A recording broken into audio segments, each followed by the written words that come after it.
Record crowd of 116,000 fans in Le Mans. Out and away we go here in Assen.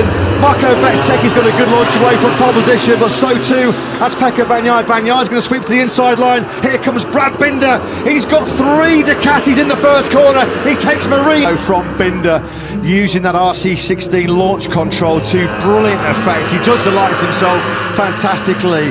He got the lead on 3 Ducatis who are no slugs off the line. No, they're not sluggish off the line, but he got through on back. Fourth then with Pecco Bagnaia. We know that Brad Binder is not an easy rider to overtake. That KTM really does punch out of the disruption, but Bagnaia so quick there through turn 7 as they now round turn 8 onto one of the shorter straight into 16. Yeah, it's a tough, tall order to overtake Brad Binder at the best of times, let alone into that Timmy chicane where he is so good on the brakes. You can see Bagnaia snaking behind Binder to try and get it stopped. The fastest rider on track though on that second lap was Maverick. Yeah. They have come together. They have gone down. And Fabio Quartararo is hurt here, isn't he? He's already... Quartararo clearly came off the worst of that one. It's going to be a painful start to his summer break, having, believe it or not, got injured at training, running in Amsterdam just a few nights to go with the trio ahead of him.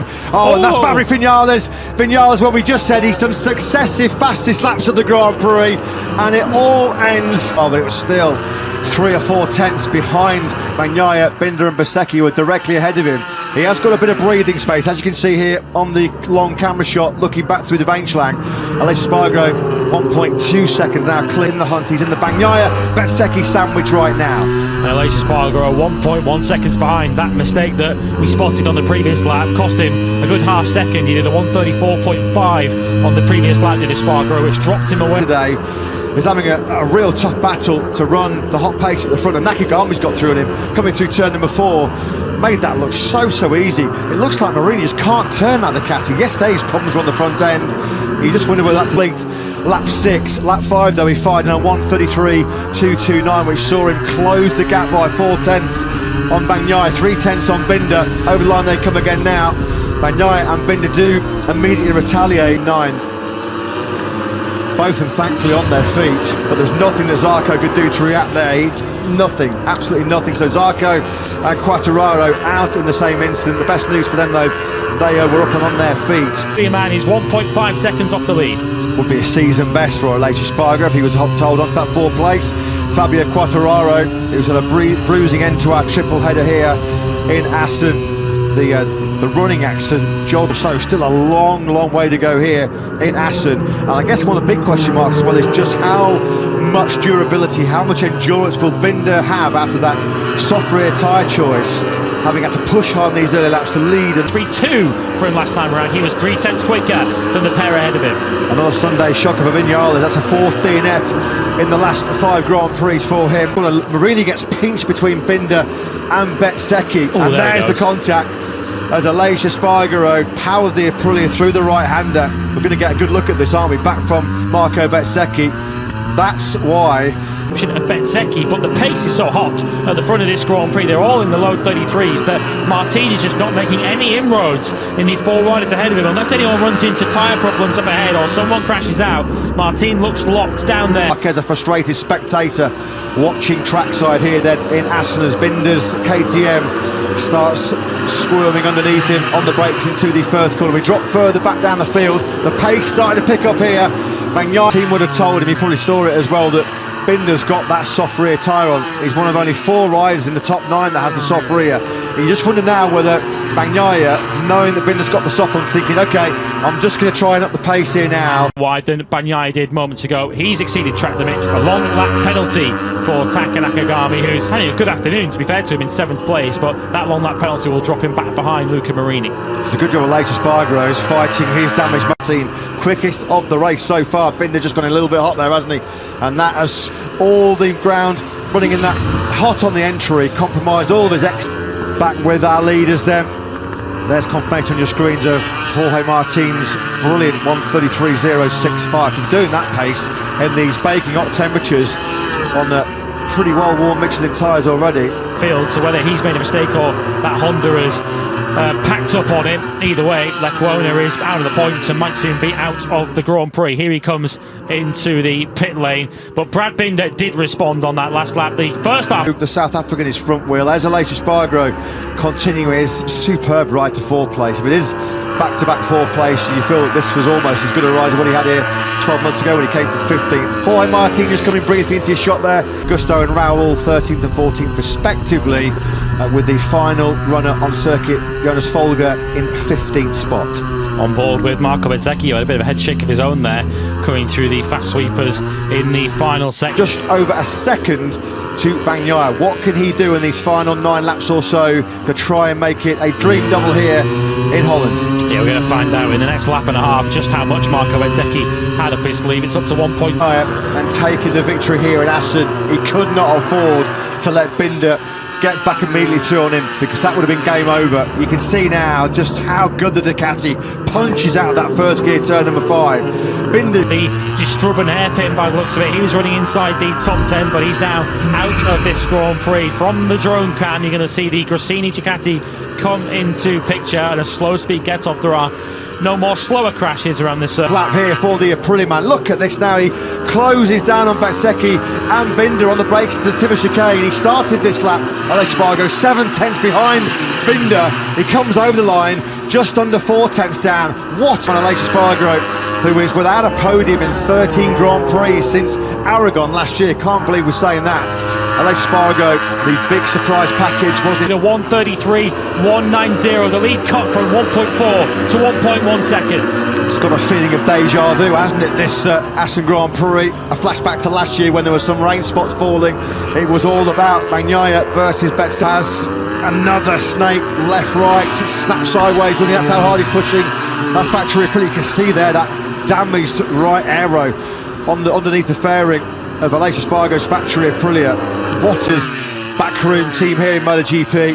It could feel like a long forward a bit laps for Binder's boys and girls in that Tech 3, in that Red Bull KTM garage, because Aleix Espargaro, he's been sat on Binder, who's now in a defensive job for the remaining stages of this race in 3rd place. Aleix Espargaro, though, swarming all over the back of him, and Jorge Martin is now closing in on the back of them. Through that first sector, Martin took 3 tenths out of the pair ahead of him. Action ring, he fancies another podium here, doesn't he? Jorge Martin, he knows that there's important World Championship points at stake here.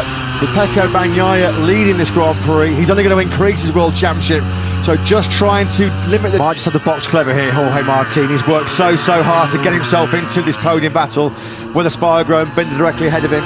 He knows, he'd have seen it throughout this race, just how good his Ducati is at launching and firing out of that first. And now Jorge Martin's just going to start clicking through that signature gearbox on the Ducati. Is he going to be close enough to strike on Aleix Espargaro through 6 and 7? No, he is not quite on this lap.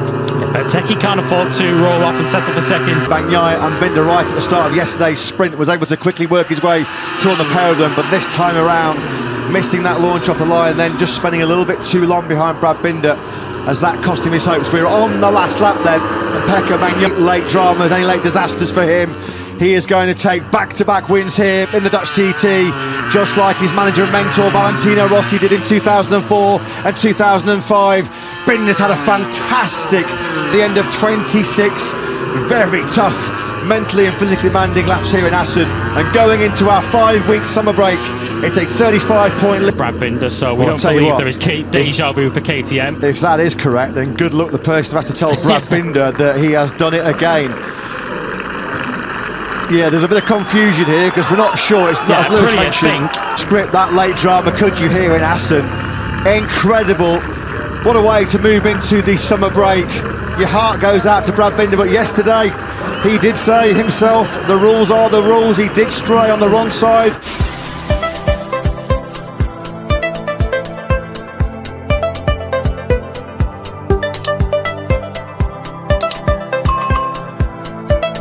Hey guys, come back to my channel Joe Hegan. Kali ini Bang Jo mereview sebuah game, nge-review aja ya, nggak main, soalnya game ini ya sedikit rawan sih, nggak cocok untuk anak-anak.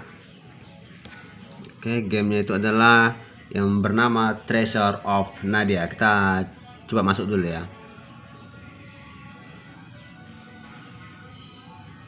Nah, jadi nih gamenya Treasure of Nadia. Ini game seru banget. Ini sesi keduanya. Kalau sesi pertamanya itu yang bernama apa lagi kemarin tuh? Yang bernama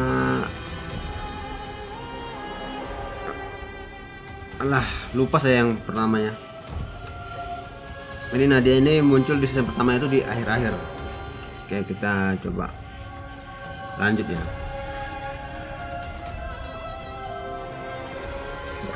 Ini Bang Jo udah sampai 10%, cuman Bang Jo mencoba nggak main ya, cuman hanya untuk review tempat-tempat karena banyak adegan-adegan ya, adegan 18 ke atas.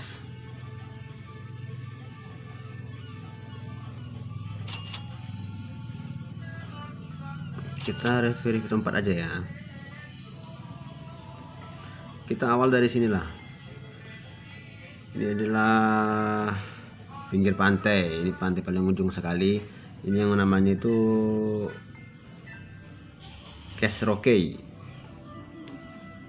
Rossi. Kita ambil mas saja.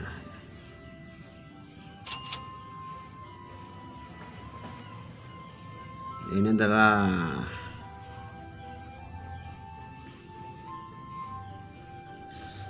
CST Park.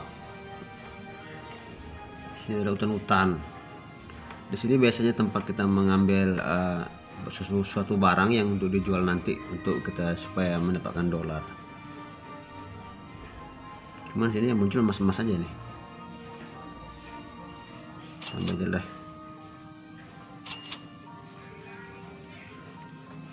Back.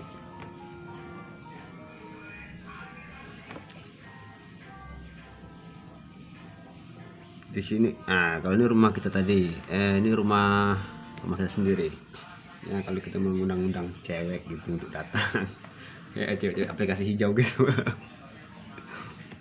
dia datang, dia kita telepon. Nah, sini coba kita masuk ya. Nanti ada yang menginstruksikan, cuman aduh gambarnya terlalu wow gitu, jadi susah sih.